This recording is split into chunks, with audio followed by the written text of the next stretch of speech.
चलो, highway project के बारे में बात हो रही थी। हाँ सर। ठीक। तो एक चीज समझो बहुत आराम से और बहुत प्यार मोहब्बत से।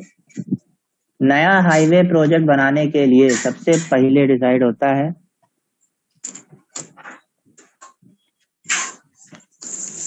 क्या? मैप स्टडी सर, मैप और वो वो काम हो गया, उससे भी पहले जाना है। मैप स्टडी तो तब हुई ना जब हमें बता दिया कि हमें ये हाईवे प्रोजेक्ट बनाना है। हाँ। उससे और पहले चले जाओ कि हाईवे प्रोजेक्ट की जरूरत है, ये कैसे पता लगेगा। ठीक, एकदम हाईवे प्रोजेक्ट की बिगिनिंग में। तो बिल्कुल बिगिनिंग में जब हम पहुंचे तो हम ये चीज कर रहे हैं कि देखिए, सबसे पहले तो हम क्या करेंगे, हम पहले डिसाइड कर लेंगे कि ये रूट बनेगा, इस रूट पे हम बनाएंगे selection of root.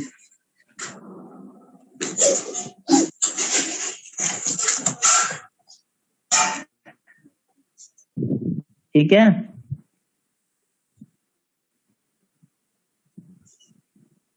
Yes sir.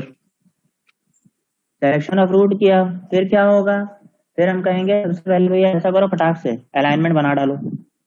ये अलाइनमेंट हमको बनाना है। ठीक, उसके बाद अलाइनमेंट बन गया, अब क्या करोगे। और वो कहेंगे नहीं, अलाइनमेंट दे दिया है तुमने तो ऐसा करो जियोमेट्रिक डिजाइन भी बता ही दो। कहते नहीं इतना खर्चा हो रहा है तो ये भी ठीक है ना। तो देखो, बहुत मजाक मस्ती हो गई, वापस आते हैं सीरियसली। जब हाईवे प्रोजेक्ट के बारे में डिस्कशन होता है तो सबसे पहले बोलते हैं कि देखिए, हाईवे बनाना है तो ऐसी जगहों से बनाइए कि मैक्सिमम और मेजर एरियाज कवर अप हो जाए और ज्यादा से ज्यादा लोग बेनिफिट हो उसके लिए। तो उसके लिए होता है selection of root. Selection of root के साथ ही हम कोशिश करते हैं कि हम रूट डिसाइड कर रहे हैं तो हम रूट डिसाइड करेंगे, तो हम फिर डिसाइड कर लेंगे। हम फिर डिसाइड कर लेंगे तो उसके साथ ही हम बोल देते हैं कि भैया ऐसा कीजिए, इनकी अलाइनमेंट भी बना दीजिए, और अलाइनमेंट बता ही रहे हैं तो ज्योमेट्रिक डिजाइन भी बता दीजिए। ज्योमेट्रिक डिजाइन में कौन सी 3 चीजें आ रही थी, मैंने बताई थी याद करने को।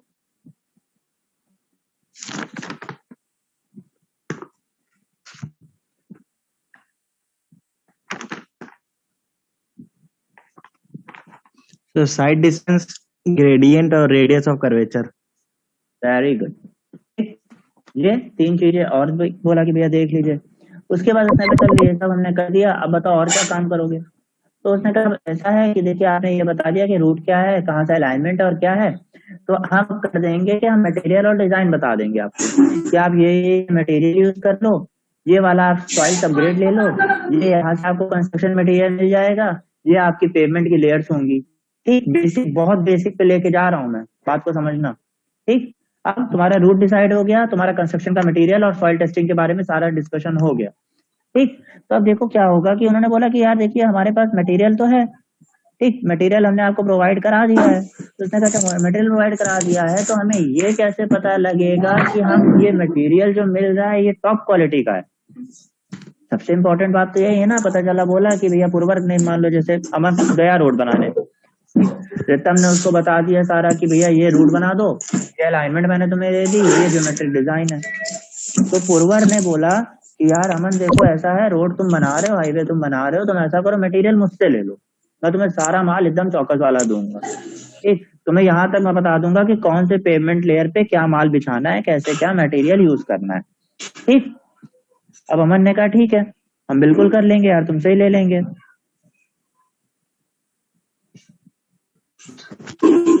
समझ रहे हो? Yes sir. Yes sir. तो उसके बाद आए, एंट्री हुई श्रेष्ठ की। इतने के बाद श्रेष्ठ की एंट्री होती है। श्रेष्ठ कहते हैं कि तुमने मटेरियल तो ले लिया है, लेकिन सबूत क्या है कि मटेरियल जो तुमने अभिषेक ने दिया है वो एकदम अच्छी क्वालिटी का है। तो उसके लिए हर कंस्ट्रक्शन स्टेज पे, अलग अलग स्टेजेस पे अलग अलग क्वालिटी कंट्रोल टेस्टिंग होने लगती है। ठीक, कि इस स्टेज पे है तो इतनी क्वालिटी का मटेरियल होना चाहिए, इस स्टेज पे था तो और क्वालिटी कंट्रोल होनी चाहिए। ये चीज आपकी आ जाती है क्वालिटी कंट्रोल और क्वालिटी एश्योरेंस में। ठीक, इतने में कोई दिक्कत?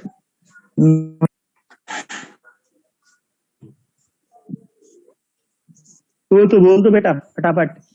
No sir. ठीक, अब इसके बाद जो न्यू प्रोजेक्ट के स्टेप थे वो वही वाले हैं अमन, जो तुम बता रहे थे। शुरू करेंगे मैप स्टडी से, फिर रिकॉनिसेंस, फिर प्राइमरी सर्वे, फिर अलाइनमेंट, फिर डिटेल सर्वे, फिर मटेरियल, फिर डिजाइन।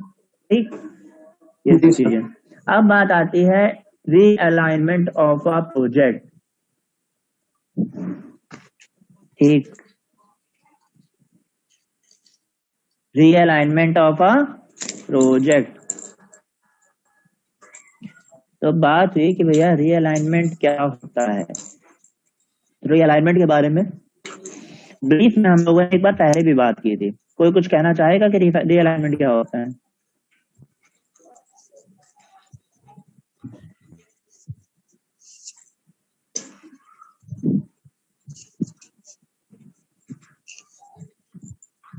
कुछ बता सकते हो कोई?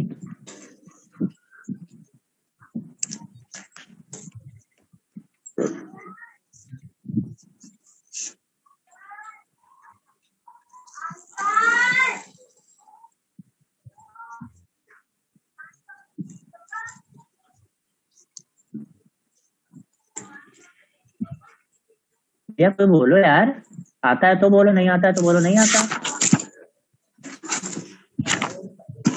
अमन सर वो, जी सर सर उसमें वही आपने बताया था, मतलब कि कोई रोड है सर, उसका हमने अलाइनमेंट पहले सेट कर लिया, फिर उसके बाद हम ये देखते हैं कि उसके जो साइड में क्रॉस अलाइनमेंट एक और बनाते हैं सर अनदर वे के लिए। तो सर उसमें ये एडजस्ट करके मतलब देखते हैं कि जो हमारा अलाइनमेंट है किसी एक पॉइंट पे मतलब डिफर तो नहीं। वो क्रॉस वाला था बेटा, कंफ्यूज मत करो। यहाँ मैं बात कर रहा हूँ रीअलाइनमेंट। अलाइनमेंट मतलब सर रीअलाइनमेंट में वो तो नहीं आता सर जो आपने बताया वर्टिकल और हॉरिजॉन्टल वाला?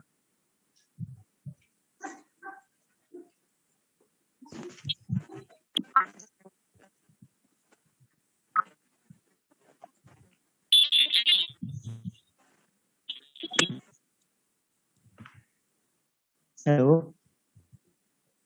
सर सर वो हॉरिजॉन्टल और वर्टिकल जो आपने बताया था।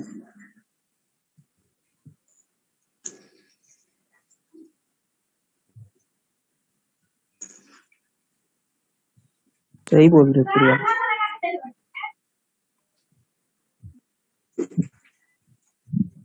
सर की आवाज चली गई। रीअलाइनमेंट वही जो हॉरिजॉन्टल वर्टिकल था रूट सेफ्टी के।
आवाज आ रही है मेरी? अब यस सर। आवाज आ रही है? यस क्या हो सर। गया था यार, ये आवाज कहाँ चला गया था? क्या हो गया था? तुम लोग की भी नहीं आ रही थी, मेरी इधर से नहीं जा रही थी। सर आपकी नहीं आ रही थी, बाकी हम लोग पर एक दूसरे की आ रही थी। मुझे तुम लोग की भी नहीं आ रही थी। मैं इधर से बोल रहा था, मुझे अमन का माइक चलता हुआ दिख रहा था, पर आवाज नहीं आ रही थी। अभी तो मैंने लीव करके फिर ज्वाइन किया। हम्म। चलो अच्छा, अब बात होती है रीअलाइनमेंट की। रीअलाइनमेंट बेसिकली क्या होता है बेटा कि देखो, हम्म,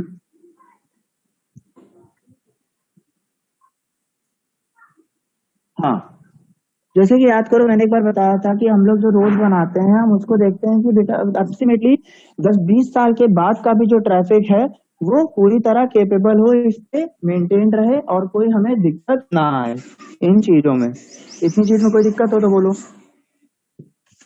नहीं सर। ठीक। तो मैटर क्या आता है कि कई बार ऐसा होता है कि हमारे जो पुरानी, बहुत पुरानी रोड्स हैं, वो तो इस हिसाब से सोच के बनी गई थी कि भैया 20 साल चल जाएं, पर उनको बनने हो गया 40-50 साल, जो कि बहुत ज्यादा पुरानी रोड थी। अब उनका करना है क्या? डेवलपमेंट। डेवलपमेंट करने के लिए हम क्या करेंगे? उन लोकल रोड्स को बनाएंगे मॉडर्न। मॉडर्न के लिए आप जैसे फॉर एग्जांपल ले लो, आप लोग के आसपास के कई ऐसे हाईवेज होंगे जो बाद में अब जाके स्ट्रेच किए गए। ठीक। ठीक, तो यस उनको सर। जब स्ट्रेच किया जाता है तो हमें फिर से, अब क्या हो रहा है, रोड फिर से बन रही है, तो हो सकता है ना, पॉसिबल तो है नहीं कि सेम अलाइनमेंट पे बने, तो हमें उनका पूरा पूरा अलाइनमेंट फिर से चेंज करना पड़ता है। बात समझी? समझे? हाँ सर, यस पूरा सर। पूरा मतलब एक प्रकार से सेंटर लाइन से। हाँ। तो बात क्या है, अब रीअलाइनमेंट की जरूरत इतनी पड़ी तो उन्होंने बोला कि भैया रीअलाइनमेंट के लिए क्या होगा। बेसिक चीज यही होती है कि उन्होंने कहा कि देखो, अगर रीअलाइनमेंट से बचना है, अगर रीअलाइनमेंट बचना है, तो हम रोड की विड्थ को स्टैंडर्ड के हिसाब से इंक्रीज कर दें कि उसके अलाइनमेंट में फर्क ना पड़े।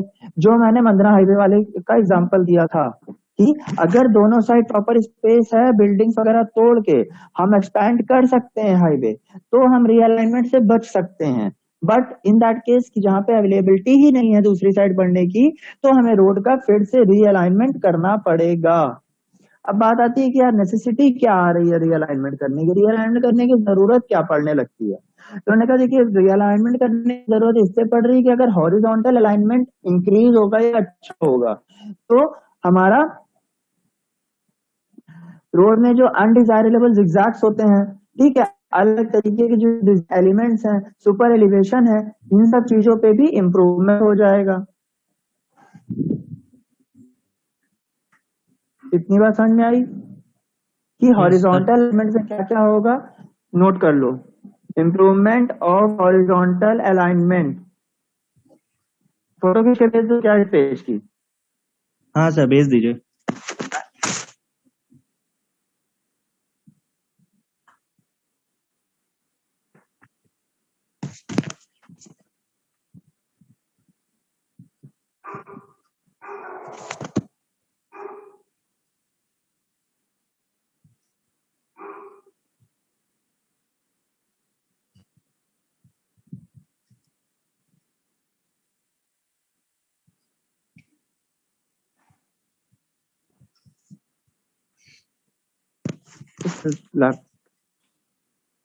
जरा फोटो जो भेजी है, देखो पढ़ने में आ रहा है प्रॉपरली? लैपटॉप स्क्रीन से स्नैप किया है। हाँ सर, आ रहा है। क्लियर है ना? Yes sir.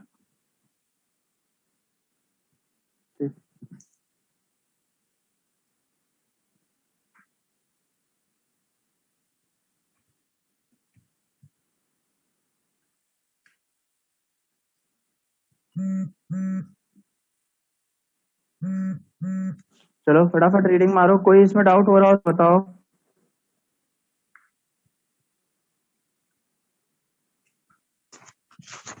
सारे पॉइंट्स रीड करो भाई लोग।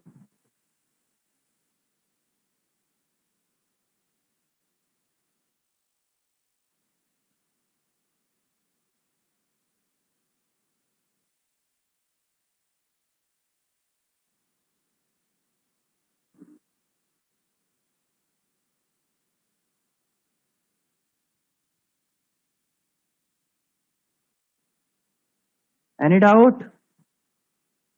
सर इसमें जो ये सुपर एलिवेशन मतलब समझ नहीं आया। सुपर एलिवेशन वगैरह नहीं बताया गया है अभी, तो उसको छोड़ दो।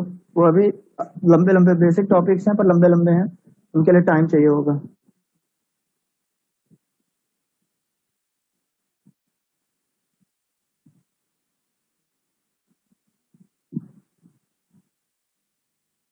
और कुछ कोई डाउट सुपर एलिवेशन के अलावा?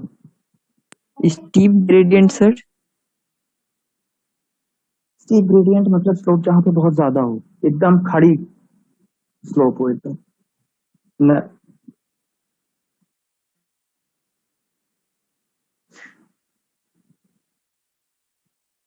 अच्छा चलो, बात हो रही है तो सुपर एलिवेशन सुन ही लो कि होता क्या है, बेसिक चीज जान लो, बाकी बाद में डेप्थ में पढ़ा दूंगा। कि सुपर एलिवेशन देखो क्या होता है, जैसे कि हम लोग जानते हैं कि रोड में टर्न्स आते हैं, तो जो सेंट्रीफ्यूगल फोर्स को अपोज करने के लिए एलिवेशन दिया जाता है, जिससे रोड पर हमारी गाड़ी स्किड ना खाए, उसको हम बोलते हैं सुपर एलिवेशन। ये एक तरीके का ट्रांसवर्स कर्व होता है जो कि रोड पे प्रोवाइड किया जाता है रोड पर, ताकि गाड़ी क्या ना हो। स्केट ना। हम्म।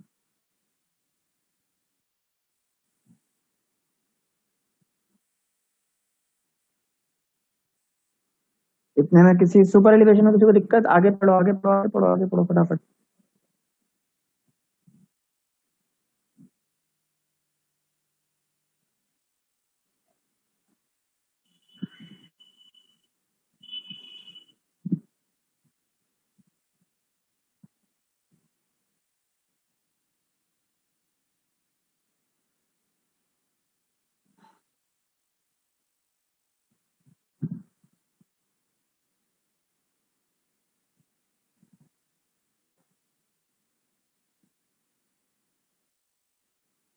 भाई लोग 7 लाइन 8 लाइन पढ़ने में कितना देर लग रहा है? सर ये हम्स क्या होता है? कहाँ पे है बेटा, कौन सा पॉइंट में? सर सेकंड पॉइंट सेकंड में हम hums and environment gradient changes. हम डिस बेटा वही कटर वो जो क्या बोलते हैं यार, अरे यार हिंदी में उसको, ऊबड़ खाबड़ सड़क में जो गड्ढे गुड्ढे होते हैं। अच्छा ओके सर।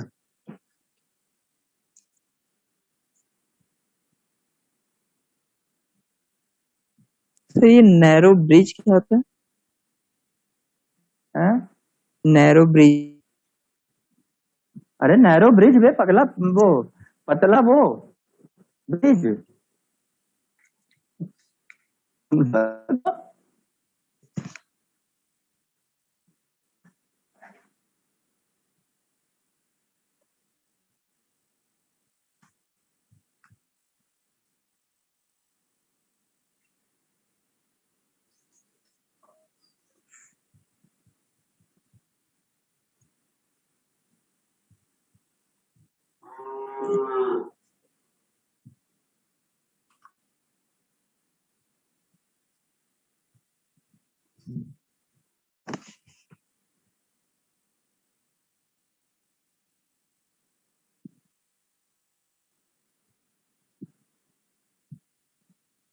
सर 6 लाइन एक बार बता दीजिए। Realignment required to due to a portion of road being submerged under water at the reservoir। देखो अब यहाँ पे बात क्या है कि ये बोलना चाह रहे हैं कि सपोज करिए कहीं पर अलाइनमेंट हुआ, ठीक, यहाँ पे बात हो रही है, देखें याद रखना हॉरिजॉन्टल की नहीं वर्टिकल अलाइनमेंट की बात हो रही है। कि हुआ कि आपने एक हाईवे बनाया, पूरा बिल्कुल सही चल रहा है, बट एक बेसिक से छोटे से पोर्शन में उसके क्या हुआ कि वाटर या नया डैम बन गया, जिसकी वजह से उतने से छोटे से पोर्शन में वो जो पार्ट आपका हाईवे का, वो पानी के अंदर सबमर्ज हो गया। तो हम क्या करेंगे, हम पूरे हाईवे का तो रीअलाइनमेंट फिर से करेंगे नहीं, हम क्या करेंगे, हम उस उतने से पोर्शन का वर्टिकल अलाइनमेंट चेंज कर देंगे और उसके अकॉर्डिंगली उतने का अलाइनमेंट चेंज होकर उतने में हाईवे दोबारा कंस्ट्रक्ट कर देंगे। तो सर इससे एक्सीडेंट का कुछ इफेक्ट तो नहीं? एक्सीडेंट का क्या इफेक्ट पड़ जाएगा? अलाइनमेंट चेंज करेंगे तो हम ये चीज को ध्यान में रखते हुए करेंगे ना कि बाकी चीजें चेंज ना हो।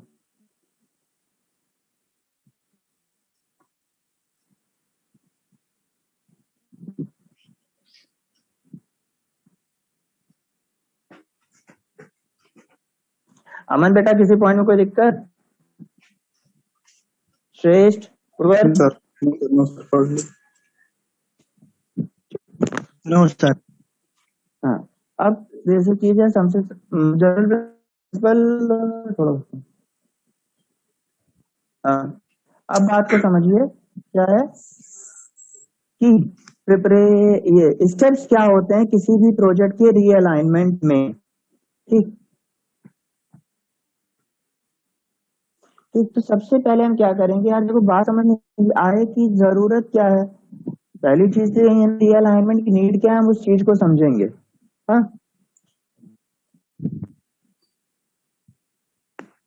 उसके बाद हम क्या करेंगे, हमने रीअलाइनमेंट की नीड समझ ली तो हमने कहा देखिए भाई रीअलाइनमेंट कर देना इसका, तो क्या क्या कमियां हैं अभी वाले अलाइनमेंट में, उसको हम कैसे चेंज कर सकते हैं, उस बारे में स्टडी होगी। इतनी बात क्लियर हुई? Yes sir. इतनी बात क्लियर हुई? ठीक, उसके बाद क्या होता है, हमने कहा कि अब हमें पता लग ये कमियां थी और ये ऐसे ठीक होगा। ठीक, तो हम क्या करेंगे, उसके बाद हम चले जाएंगे जहां पे हमें रीअलाइनमेंट करना है, हम वहां पे जाके कुछ बेसिक सर्वेस लेंगे, वहां से टोपोग्राफिक फीचर निकाल लेंगे, ड्रेनेज कंडीशंस वगैरह निकाल लेंगे। ठीक है, आसपास के लैंड कितना हो सकता कितना है हमें रीअलाइनमेंट के लिए, उसके बारे में नॉलेज गेन कर लेंगे।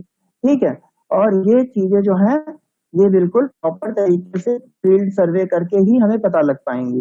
ये चीज क्या, इतने में किसी को दिक्कत? No sir. नहीं सर।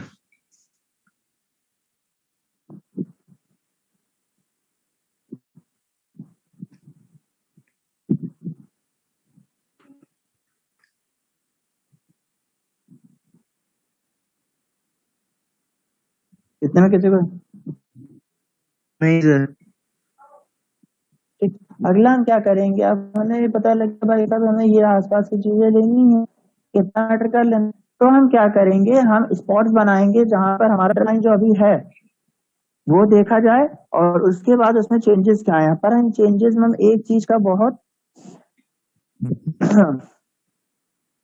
ध्यान में रखेंगे कि रोड की जो बेसिक चीजें, बेसिक बोल रहा हूँ कि रोड की जो बेसिक चीजें हैं जो सबसे इंपॉर्टेंट होती हैं, जैसे उसका ग्रेडियंट, उसका स्लोप, ठीक है, उसका सुपर एलिवेशन, ये सब ज्यादा चेंज ना हो, इसलिए हम उनकी भी बेसिक बेसिक जगहों पर स्टडी करेंगे।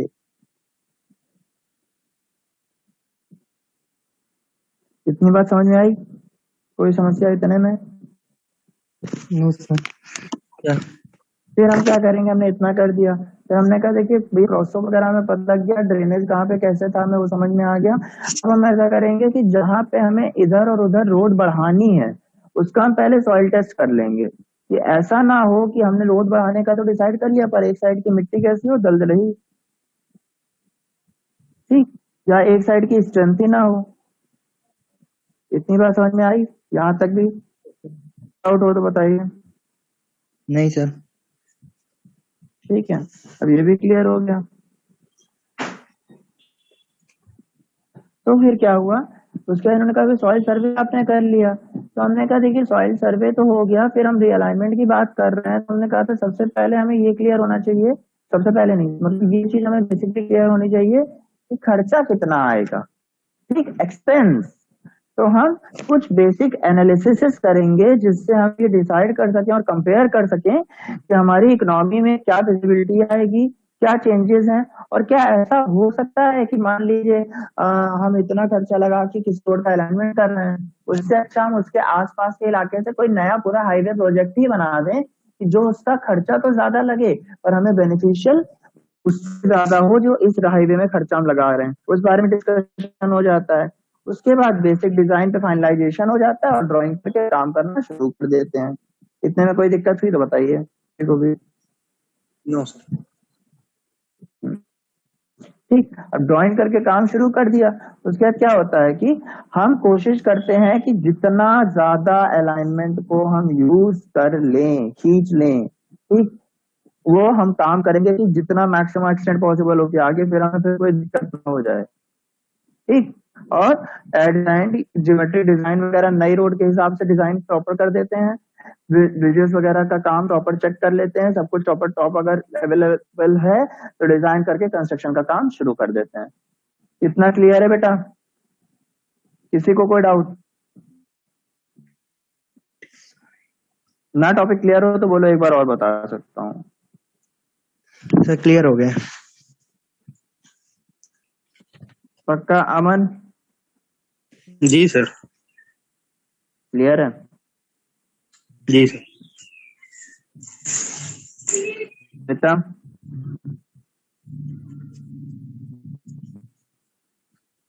Yes sir. श्रेष्ठ? क्लियर है सर। ठीक, कल नया चैप्टर टॉपिक स्टार्ट होगा, नया चैप्टर, चैप्टर नंबर 4।